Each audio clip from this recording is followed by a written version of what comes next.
सभी को जय मसीह की। आइए हम सुनते इस वचन को जो परमेश्वर के पवित्र वचन में लिखी गई है।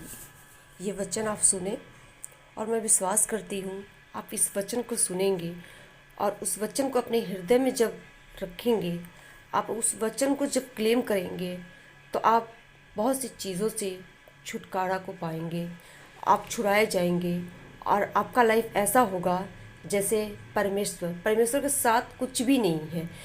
परमेश्वर के साथ बुराई नहीं, कोई बीमारी नहीं, कोई गरीबी नहीं, कोई घटी नहीं। वही चीज़ आपके साथ भी होगा क्योंकि परमेश्वर ने आपको चुना है और बुलाया है तो घटी में रहने के लिए नहीं, गरीबी में रहने के लिए नहीं, किसी कर्ज में रहने के लिए नहीं, बीमारी में नहीं, कमज़ोरी में नहीं, दुर्बलता में नहीं, शर्मिंदगी में नहीं, क्योंकि ये सारी चीज़ें परमेश्वर का नहीं है। ये सारी चीज़ें उस दुष्ट शैतान का है, उस अंधकार की ताकतों का है। और जो परमेश्वर का है वो परमेश्वर के गुण और परमेश्वर की ही चीज़ें परमेश्वर के लोगों के साथ होता है, उनके जीवन में होता है, उनके साथ होता, उनमें होता है। यीशु मसीह जब प्रार्थना कर रहे थे तो बोले, हे पिता, जैसे मैं और पिता एक हैं वैसे हे पिता ये भी मुझ में एक हो जाएं। तो प्रभु यीशु मसीह के साथ कोई गटी, कोई गरीबी, कोई कमज़ोरी नहीं, कोई दुर्बलता नहीं, कोई शर्मिंदगी नहीं, कोई बीमारी नहीं, कोई समस्या नहीं। इसलिए जो प्रभु यीशु मसीह में है और जो प्रभु यीशु मसीह के हैं उनके साथ कोई भी कमी नहीं है, कोई घटी नहीं है, कोई बीमारी उनके जीवन का हिस्सा नहीं, कोई महारोग उनके जीवन का हिस्सा नहीं है। तो आप जब इस वचन को सुनेंगे, क्लेम करेंगे। क्लेम बहुत ज़रूरी है। जैसा आपके मुंह के शब्द होते हैं वही आपके लाइफ में होता है। तो परमेश्वर आपको छुटकारे के लिए बुलाया है, चंगाई के लिए बुलाया है, आज़ादी के लिए बुलाया है। परमेश्वर ने आपको किसी बंधन के लिए नहीं बुलाया, खुदाबंद ने। तो आप वचन को जब तक फॉलो नहीं करेंगे, क्लेम नहीं करेंगे, आप कैसे आज़ादी को पाएंगे? क्योंकि प्रभु यीशु मसीह आपकी शर्मिंदगी को ले चुका, आपकी बीमारी को ले चुका, दुर्बलताओं को ले चुका, घटियों को ले चुका है। वो प्रभु यीशु मसीह सब कुछ आपके लिए कर चुका और प्रभु यीशु मसीह अब सब कुछ से आपको आज़ादी दी है, छुटकारा दिया है। हर एक अपराधों को उसने अपने ऊपर लिया है और आपको पापों गुनाहों से आज़ाद कर दिया है। तो इसलिए जो लोग प्रभु में हैं वो अपने आप, वो अगर आपसे कोई गलती होती है, कोई पाप होता है, तो आप अपने आप को दोषी ना दे, आप अपने अंदर दोषी ना दे कि आज मेरे से ये पाप हो गया और प्रभु अब मेरा सुनेगा नहीं, प्रभु मेरे साथ नहीं। आप इन चीज़ों को बिल्कुल भी ना क्लेम करें। आप उसी वक्त जाए परमेश्वर के पास, घुटनों पे आकर रिपेंट करें परमेश्वर के आगे और बोले, नहीं, प्रभु ने मुझे क्षमा कर दिया है, उसने मुझे अपने लहू से धोकर के पाक साफ किया, शुद्ध किया है और अब मैं पाप रहित हूँ, पाप मुक्त हूँ, मैं धर्मी हूँ, क्योंकि प्रभु ने अपनी धार्मिकता देकर आपको धर्मी बना दिया है। इसलिए आप धर्मी हैं और आप अपने आप को गिल्ट ना फील करें, क्योंकि ये शैतान का काम है जो बार बार दोष लगाता है और वही चीज़ें आपके दिमाग में डालता है, आपके विचारों में, आपके ख्यालों में डालता है। देख, तूने ऐसा पाप कर दिया, तूने ये गुनाह कर दिया, अब तू पापी हो गया, अब तू परमेश्वर तेरा सुनेगा नहीं, अब तेरे काम नहीं होंगे, तू प्रार्थना कितना भी कर ले तेरी प्रार्थना नहीं सुनी जाएगी, तेरे प्रार्थना का उत्तर नहीं आएगा, अब तेरा काम सफल नहीं होगा, तूने ये गलती कर दी। आपको बिल्कुल भी अपने विचारों से इस चीज़ों को दूर रखना है, बिल्कुल भी अपने विचारों से इन बातों को निकालना है, इस ख्यालों को निकालना है और आपको क्लेम करना है कि नहीं, परमेश्वर ने मुझे जयवंत से भी बढ़ के बनाया है, मेरे सारे गुनाहों को उसने अपने ऊपर उठा ली है और उसने मुझे क्षमा किया है, वो माफ़ किया है, मुझे साफ़ किया है और अब मैं पाक पवित्र हूँ जैसा वो पवित्र है। उसने मुझे पवित्र कर दिया है। शैतान की बातें ना सुने, परमेश्वर का वचन सुने और परमेश्वर की वचन को क्लेम करें।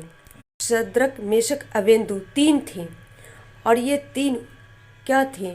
परमेश्वर के वचन में दृढ़ थे, क्योंकि कितनी भी इनके ऊपर प्रॉब्लम आए लेकिन इन्होंने कभी भी उस प्रॉब्लम के आगे सर नहीं झुकाया, अपने घुटने नहीं टेके, सिर्फ परमेश्वर के आगे उसने घुटने टेके।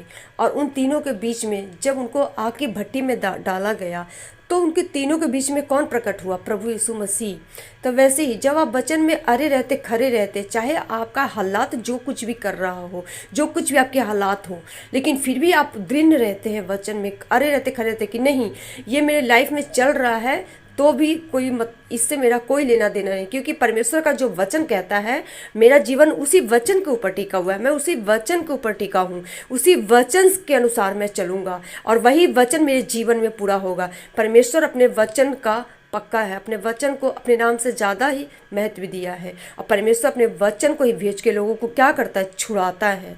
तो आप परमेश्वर के वचन पे विश्वास करें। आप अपनी सोचों पे, विचारों को, ख्यालों को बिल्कुल भी अपने विचारों में ना लाएं जो शैतान आपके विचारों में डालता है, क्योंकि आप जब निराशा में आओगे तो निराशा क्या करती है? निराशा जब आती है तो वो पाप को जन्म देती है। निराशा हमें निराश कर देती है, कमज़ोर कर देती है, परमेश्वर के वचन से दूर कर देती है, पाप में गिरा देती है, हमें वचन रहित कर देती है। प्रार्थना रहित हमारा जीवन होता है, प्रार्थना रहित हमारे घर हो जाते हैं, प्रार्थना रहित हमारे विचार हो जाते हैं। हमारे विचार में भी नहीं आता कि हम क्या प्रार्थना करें, बस एक ही चीज़ हमारे ख्यालों में, हमारे दिमाग पे कब्जा करे रहता है, हमारे हालात। क्या हमारे हालात क्या कहते हैं? हमारे निराशा, जब हम चले जाते हैं, निराशा में चले जाते हैं तो उसी निराशा में हम गिरे रहते हैं और हम परमेश्वर की ओर से बिल्कुल फिर जाते हैं। क्योंकि आपको जब आप निराशा में जाओगे तो आप बोलोगे नहीं, ये निराशा मेरा हिस्सा नहीं है, परमेश्वर का आनंद मेरा बल है। अपने बल को धारण करो अपने जीवन में। संसार में बहुत से लोग हैं जो बहुत सी ट्रबल में हैं, लेकिन आप उस ट्रबल में नहीं हो। क्यों? क्योंकि परमेश्वर ने आपको उस ट्रबल से निकाला है, छुड़ाया है। वो ट्रबल अन्य जाति लोगों के लिए है, अन्य लोगों के लिए, आपके लिए नहीं है।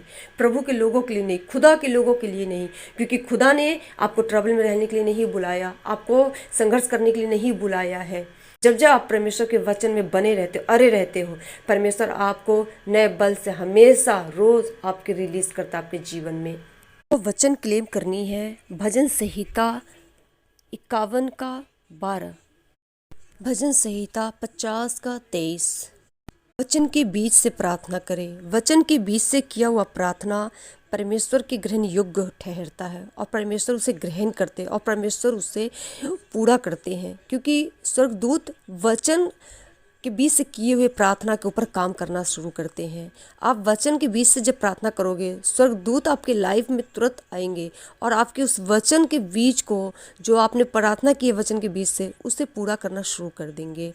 बहुत से लोग हैं जो इस चीज़ को नहीं जानते। अगर उनकी लाइफ में कुछ काम नहीं होता, जो परमेश्वर में जा रहे हैं, आप अच्छा चर्च में जा रहे हैं, अच्छे मेंटर के नीचे हैं, आप हर एक संडे मीटिंग अटेंड कर रहे हो, आप प्रार्थना कर रहे हो, रोज़े रख रहे हो, वचन पढ़ रहे हो, अपना 10% भी दे रहे हो, दशमांश भी दे रहे हो, बीज भी बो रहे हो, ऑफरिंग भी दे रहे हो, फिर भी आपके काम में, आपके लाइफ में जब वो काम नहीं बनते तो आपका विश्वास भटकता है। आप भटक जाते हो अपने विश्वास से। कभी सोचते हो कि क्या बात है, परमेश्वर हमारे जीवन में क्यों नहीं काम कर रहा है, क्यों नहीं परमेश्वर हमारे प्रार्थनाओं को सुन रहा है, क्यों नहीं परमेश्वर हमारे जीवन में काम कर रहा है। तो कारण परमेश्वर नहीं होते। कुछ लोग शैतान के ऊपर दोष लगाते हैं कि शैतान ने इस काम को रोक रखा है, शैतान हमारे जीवन से नहीं जाता, शैतान हमारे घरों से नहीं जाता, हमारे विचारों से नहीं जाता, तो ये शैतान का भी काम नहीं होता। कुछ लोग खुद कारण होते हैं, क्योंकि उनको प्रार्थना का सही ट्रैक नहीं पता है, प्रार्थना कैसे किया जाता है उन्हें नहीं पता, वचन कैसे क्लेम करना उन्हें पता ही नहीं होता है, और आप खुद उस गलती का कारण होते हो। तो आपको प्रार्थना का ट्रैक समझना बहुत ज़रूरी है। वचन के बीच से प्रार्थना करना बहुत ज़रूरी है, क्योंकि वचन के बीच से जब प्रार्थना करोगे, शैतान उन प्रार्थनाओं को कभी भी नहीं चोरी कर सकता, कभी नहीं उन प्रार्थनाओं को छूता और ना वो रोकता है। वो प्रार्थना सीधा परमेश्वर के राज्य में ग्रहण योग्य होता है। तो आप वचन के बीच से प्रार्थना करें। प्रभु आप सबको आशीष दें।